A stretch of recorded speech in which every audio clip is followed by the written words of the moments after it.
C'est tout, j'arrive à se retrouver pour une nouvelle vidéo. Aujourd'hui, dans cette vidéo, donc c'est vrai que ça fait un bout de temps que je me suis arrêté. Donc là, il y a une vidéo qui est sortie il y a quelques temps de ça, que j'avais préparée il y a à peu près il y a au moins 3 semaines. Par contre, temps, je vous ai fait une petite vidéo pour vous dire que voilà, avec le planning, les trucs, j'avais moins de temps. Bon, j'ai pas arrêté, il n'y a pas eu de problème chez moi, entre guillemets, tout le monde va bien, tout le monde est en parfaite santé, il y a eu plein de choses qui ont changé.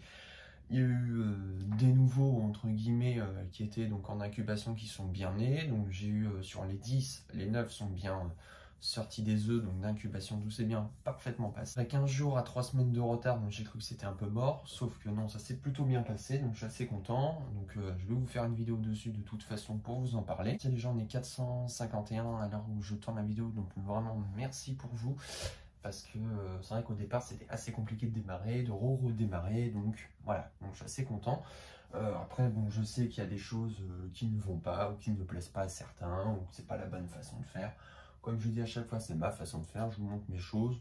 Moi ça marche personnellement, après c'est vrai que c'est certain, ça marchera pas ou ça plaira pas.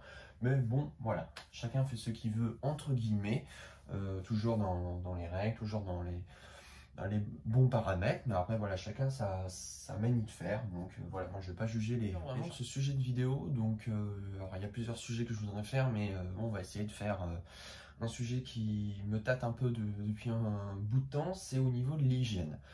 C'est vrai qu'on n'en parle pas, ou du moins on en parle très peu. Je sais qu'il y en a certains qui en ont déjà parlé, ou on en parle vaguement, mais c'est vrai que c'est un sujet qui concerne tout le monde, parce que même qu'on a un lapin, qu'on a un chien, qu'on a des poissons, qu'on a des reptiles, qu'on a des oiseaux, l'hygiène est quand même importante, et même pour nous. Donc on va parler au niveau de l'hygiène, ce que je fais, ce que je conseille. Mais là on va parler par rapport à moi, ce que je fais en tout cas depuis que j'en ai, donc ça va faire 6 ans que j'en ai. Plus ça va faire 6 ans, j'ai eu d'installations, puis 2, puis 3, puis après différents individus, j'en ai eu plusieurs, donc du coup il fallait s'organiser aussi. Donc au niveau de l'hygiène, premièrement de base, on va parler au niveau donc, de l'eau, donc leur point d'eau qu'on leur met donc au point froid, mettez pas ça au point chaud parce que ça va créer donc des bactéries, et puis il faut changer l'eau assez régulièrement. Donc moi je vous conseille de la changer. Alors on vous dit souvent tous les jours ou tous les 2 jours. Bon, ils vont pas mourir, c'est vrai que dans la nature, et on leur change pas l'eau comme ça, mais il faudrait quand même aussi changer l'eau assez régulièrement. Alors moi je le fais, je dis pas tous les 2 jours parce que franchement ça serait vraiment faux de ma part, ou je serais vraiment hypocrite de dire ça, pas du tout. Des fois ça peut m'arriver d'oublier tous les 2 jours, des fois je le change au bout de 3-4 jours, donc des fois voilà, mais ça peut arriver que j'oublie voilà, tous les 2 jours, donc c'est pour ça que je préfère dire. Ça peut arriver d'oublier, mais généralement je les change quand même assez régulièrement, au moins dans la semaine, au moins je les change au minimum 3 fois. Et puis il faut aussi laver donc tout ce qui est gamelle, donc je sais pas qu'est-ce que vous donnez, donc des sortes de gamelles Exotera, ou des sortes de tupperware, ou des sortes de je sais pas quoi, des bacs. Lavez-les une fois par semaine, au produit vaisselle, hein, comme vous faites une vaisselle, il faut les laver, c'est super important. Moi je fais ça une fois par semaine, parce que j'aime bien que ça soit propre. Alors déjà, je suis assez maniaque au niveau de l'hygiène, mais il faut faire une fois par semaine. Deuxièmement, laver les décorations aussi, au moins 2 fois par an. Ça, je vais en venir sur quelque chose qui va arriver là maintenant. Au niveau des substrats, alors que ce soit éclat de coco, fibre de coco, que ce soit les copeaux pour rongeurs, que ce soit le snake bedding, que ce soit le substrat de toupette, n'importe quoi, changez-les au moins tous les 2 à 3 mois. C'est très important. Alors, pendant ce temps-là, ramassez quand même les excréments, ramassez les nus, faites du tri dedans, mais changez-les assez régulièrement. Moi, je les change tous les 3 mois. Il y en a qui les changent tous les 6 mois, il y en a qui les changent tous les 1 an, mais moi, je préfère le faire tous les 3 mois. Au moins, c'est quand même beaucoup plus propre. Alors, une fois que vous changez le substrat, vous lavez les décorations, c'est très important. S'il y a des petites, je veux dire, des petits acariens, des petites bactéries, il faut quand même que ça soit propre. Leur environnement, c'est quand même un environnement qui est quand même assez fermé. Il faut quand même leur donner un environnement assez propre, le plus propre possible. Donc ramasser les excréments qui est très important. S'ils régurgitent leur proie, il faut les jeter. Aussi, je voudrais intervenir quelque chose, c'est que des fois, ils veulent pas manger quand on leur sert à la pince. Bon, vous laissez des fois leur genre dans le truc. Mais si vous voyez que, je sais pas moi, vous avez nourri le soir, quelques heures après ou le lendemain matin, il l'a toujours pas mangé, vous la jetez la proie, vous la redonnez pas à quelqu'un d'autre, hein, parce que ça tourne dedans aussi, ça a été décongelé, donc il faut faire très attention à tout ça. Après, bon, si vous avez des terrariums en bois, c'est un peu plus compliqué de les nettoyer. Bon, vous pouvez bien aspirer sur les côtés, vous pouvez essayer de les nettoyer, mais qui est assez compliqué. Par exemple, les terrariums en verre, vous pouvez les désinfecter. Moi, ce que je fais, je les désinfecte au vinaigre blanc. Donc je lave bien, et puis après je remets le substrat, j'attends bien que ça sèche, voilà, et puis c'est très important.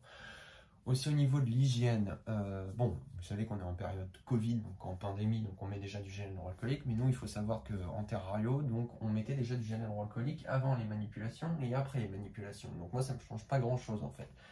Il faut absolument mettre du gel hydroalcoolique avant chaque manipulation et après.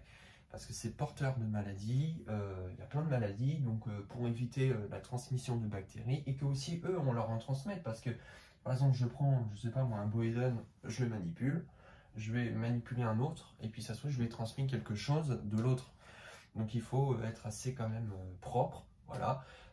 Ça tout dépend aussi dans la pièce où vous êtes. Donc moi personnellement c'est dans ma chambre. Je passe l'aspirateur 2 jours à 3 jours et je lave le sol tous les jours ou tous les 2 jours. Voilà, je préfère que ça soit un environnement propre. Au-dessus des terras, il n'y a rien. Je veux dire, je lave tout le temps. Bon, les vitres, c'est un truc qui est le plus galère. C'est vrai que c'est pas très propre. Généralement chez les gens, les vitres, parce qu'on a les traces de doigts. Après, quand on fait de la pulvérisation, donc il y a des gouttes d'eau qui restent. Mais il faut essayer de créer un environnement le plus propre possible. Je pense pas que vous aimerez vivre dans un truc qui est dégueulasse. Je pense que voilà, vous aimez bien vivre dans un truc qui est hygiénique. Donc il faut leur créer un truc le plus propre possible. Changez l'eau tous les 2-3 jours. Lavez les gamelles d'eau une fois par semaine au minimum. Changez les substrats tous les 2 à 3 mois, voire 4 mois, c'est pas grave non plus. Ramassez les excréments, ramassez les bouts de mue, ramassez tous les petits déchets qu'il y a. Lavez les décors quand vous changez le substrat. Les cachettes, par exemple, pensez à les laver, moi je les lave. Pensez à laver tout ce qui est les pierres, pensez à laver tout ce qui est les gamelles, extérieures comme intérieures.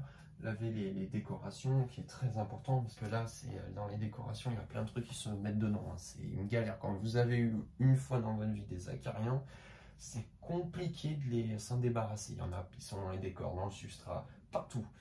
Donc voilà, c'était une vidéo que je voulais vous faire en tout cas. Et puis, si vous avez des sujets de vidéo, comme je vous dis, n'hésitez pas à me les mettre donc dans les commentaires. Si vous voulez participer à certaines choses, ou que je visite votre élevage ou vos installations, vous voulez qu'on se voit, vous m'écrivez. Il n'y a pas de problème. Et je ferai bien sûr dans pas longtemps d'autres vidéos donc, sur certains sujets. Aussi sur la loi. Je ne vais pas trop m'éterniser dessus parce que tout le monde en parle. Bon, voilà, je veux dire, si tout le monde s'y met à en parler H24, ça sert à rien. Après, il y en a qui vont en parler pour faire le buzz, entre guillemets, pour se récupérer des gens, mais on va en parler parce que ça me concerne aussi, ça concerne les gens qui en ont. Voilà, après, je veux dire ce que j'en pense réellement, comme j'avais fait des vidéos sur la loi du 18 octobre 2018. Sur l'intérieur en France, donc voilà, je vais pas m'éterniser dessus non plus dans les prochaines semaines ou les prochains jours. Je vais essayer de faire une vidéo dessus. Maintenant, je vais en parler parce que ça me concerne, ça vous concerne vous aussi qui en avez, donc que ce soit que vous avez que des oiseaux, que des poissons, des reptiles, des animaux, enfin bon, tout ça, donc on en parlera quand même, mais je ne vais pas m'éterniser dessus. Aussi d'autres sujets, on parlera aussi sur les reproductions donc, que j'ai eues, donc on va parler aussi au niveau des petits, on va parler aussi des projets que j'ai, on va parler aussi de certains que j'ai chez moi, et puis voilà. Donc si la vidéo t'a plu, lâche un pouce bleu, tu t'abonnes pour suivre mes vidéos, et puis moi je te dis à la prochaine.